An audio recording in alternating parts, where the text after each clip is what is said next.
Bonjour et bienvenue pour une nouvelle vidéo Update Lecture. Contrairement à d'habitude, je vous présente 4 lectures et non 3 parce qu'il y en a une très rapide. Je ne vais pas m'éterniser dessus. Et on commence maintenant. Le premier livre que j'ai lu, il s'agit de Lord Jack à tout prix, écrit par Sally Mackenzie et qui est le tome 2 de La Duchesse des Cœurs. Donc dans cette histoire-ci, on retrouve la famille Hastings, donc le deuxième frère le plus jeune des trois, Lord Jack. On se situe à peu près au niveau de la temporalité au niveau du tome 1, c'est-à-dire que le tome 1 se passait le long du week-end qui était le bal de la Saint-Valentin organisé par la Duchesse des Cœurs. Le début se passe exactement à cet endroit-là, à peu près, sauf qu'il s'étale beaucoup plus long sur le temps que le premier tome. Et on retrouve Jack, que l'on pensait être un jeune homme frivole, plutôt libertin en fait, et on découvre que pas du tout en fait. Il a cette façade-là, mais il n'est pas du tout comme ça. À côté, on découvre Frances, qui est une jeune femme qui cherche à échapper à un mariage un peu forcé, en se déguisant en garçon. Donc, bien sûr, il lui arrive par tout un tas de coïncidences à dormir avec Lord Jack, et celui-ci, apprenant qu'il est une jeune fille, se dit « Merde, je vais devoir l'épouser ». Donc, sauf que la demoiselle ne veut pas du tout se marier avec Jack, qu'elle pense être un libertin notoire. Elle, tout ce qu'elle veut, c'est continuer à mener cette petite vie, peut-être avoir une petite ferme, mais vraiment être très indépendante et être toute seule. Donc bien sûr, comme d'habitude, on a la petite histoire, ils vont tomber amoureux, enfin vous voyez ce genre de choses. J'aime beaucoup ce que fait Sally Mackenzie, c'est très détendant. J'ai ri, honnêtement, comme à chaque fois, parce que Frances est tellement butée, tellement farfelue, elle a des fois des idées, mais pourquoi fais-tu ça? Mais elle pense que ça va marcher, mais c'est un peu farfelu. J'ai beaucoup aimé le personnage de Jack que l'on en fait découvre totalement dans ce tome-ci. Il y a des choses que j'aurais voulu vraiment approfondir, notamment sur ces deux institutions qu'il dirige en fait, pour aider les jeunes femmes dans la rue et les enfants. J'aurais vraiment aimé qu'ils approfondissent ça, et c'est mon petit bémol parce qu'on le voit ça juste dans un chapitre. On en parle le long du récit, mais je trouve qu'on ne l'approfondit vraiment peu. On cherche à démasquer un fameux tueur, donc ça c'est très intéressant également. Honnêtement, je n'avais pas vu du tout qui était le tueur, et ça c'était cool, ça laisse vraiment le suspense jusqu'à la fin, on part dans plusieurs hypothèses, etc. Donc ça c'est vraiment cool, cette petite enquête qu'il y a en filigrane. Comme chaque Sally Mackenzie, on a un animal fétiche. Dans le premier, c'était Sir Reginald. Si vous en souvenez bien, le chat.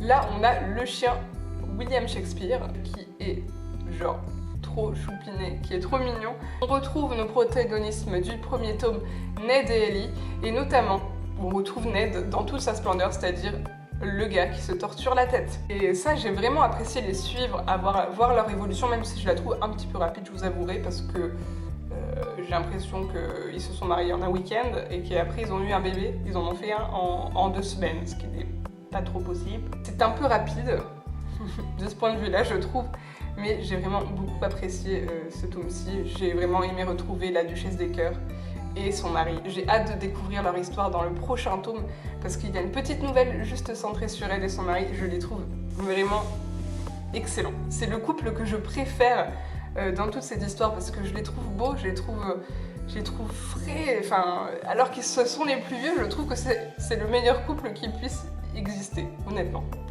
Donc vous l'aurez compris, c'était encore pour moi une bonne lecture et j'ai hâte de me replonger avec Lord H, le 3e tome. Ensuite, j'ai lu Alice au pays des casseroles de Maud Bruno et qui est publié chez Marivol Éditions, je suppose que ça se prononce comme ça. Et là, on est dans un petit roman qui parle du Berry. Donc, on retrouve Alice qui est une jeune cuisinière. Donc, elle dirige son petit restaurant à La Châtre, un petit village dans le Berry. Un beau jour, arrive Gabi qui installe son food truck juste en face de chez elle, alors que c'est pas les affaires les plus florissantes en ce moment. En plus de tout ça, elle doit avoir affaire avec un corbeau. Donc elle a beaucoup sur son assiette, la petite Alice, et ça donne un roman super léger, super drôle. J'ai ri de nombreuses fois, j'ai beaucoup aimé le travail éditorial sur ce roman, donc notamment avec des pages de temps en temps, comme ça, enfin voilà, je trouve que le travail éditorial sur ce petit roman est super bien fait. La plume est drôle, c'est super rapide, c'est incisif. La romance est vraiment très très légère.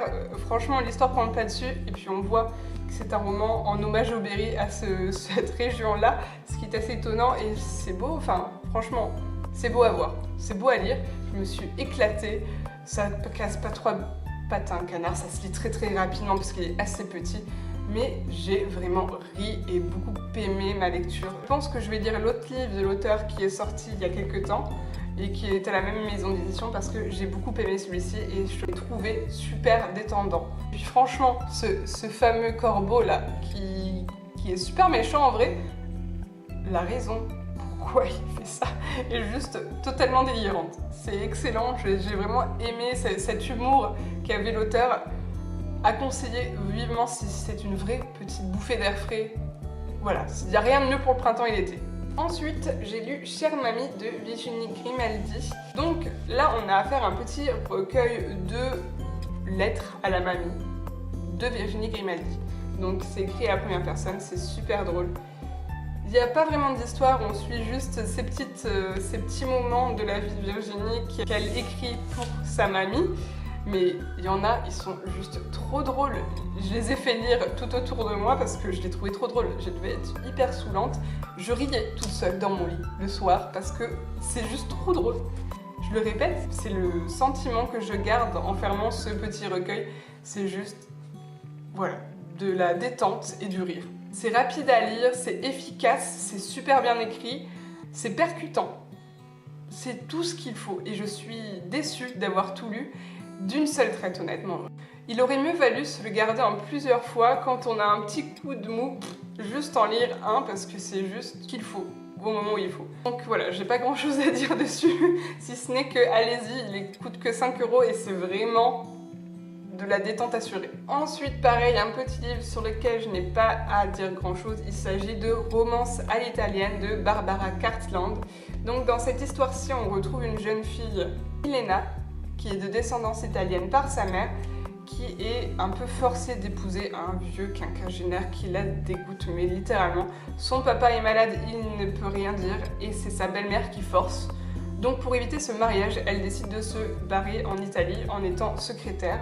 Sauf que bien sûr, le vieux monsieur qui est pensé être professeur et assisté s'avère être un très beau jeune homme. Vous voyez où je veux en venir et ce que ce roman promet. Ce roman, cette nouvelle plutôt, si vous voyez la taille du bouquin. Honnêtement, quand je l'avais pris, je pensais qu'il datait de super longtemps, mais en fait non, il date juste de 2010, donc pas super vieux, hein, mais c'est juste qu'il est tout jauni quand je l'ai eu. Je l'ai acheté à 20 centimes, donc au Secours Populaire. J'ai fait une bonne action, mais je vais pas le garder, je pense que je vais le donner. Car clairement, on est sur de la romance, mais de la romance peut-être d'il y a 20 ans, je trouve. Elena est super naïve. J'aime pas du tout ce genre d'héroïne. Je trouve qu'elle a pas de caractère. Il n'y a pas d'autre mot, elle est fade. Elle est fade. Le personnage masculin est également un peu fade. Un peu plus de nuances, je dirais. Un peu plus décisif. Mais elle se laisse porter par la vie. Puis c'est des schémas qu'on a vus, revus. C'est pas du tout innovant. Honnêtement, je pensais passer un bon petit moment détendant, mais il n'y a pas d'humour, il n'y a pas de second degré, il n'y a rien du tout, c'est juste une romance. Mais comme on pouvait en trouver il y a 20 ans, je pense, c'est même pas sexy, c'est romance, je t'aime, moi aussi, moi non plus. Enfin voilà, ce genre de choses. Bien sûr, en 2-2, vu que c'est tout petit, ils sont ensemble, ils sont amoureux fou. Donc non, ça l'a pas fait clairement, c'était bien trop rapide et bien trop convenu pour moi. Donc voilà, je ne vais pas en dire un peu plus, mais clairement, c'est pas la romance du siècle. Donc voici pour mes dernières lectures. Si vous avez lu un de ces livres, n'hésitez pas à me dire en commentaire ce que vous en avez pensé. Si vous avez des suggestions de lecture, n'hésitez pas également. Et moi, je vous dis à bientôt pour une prochaine vidéo. Bisous bisous!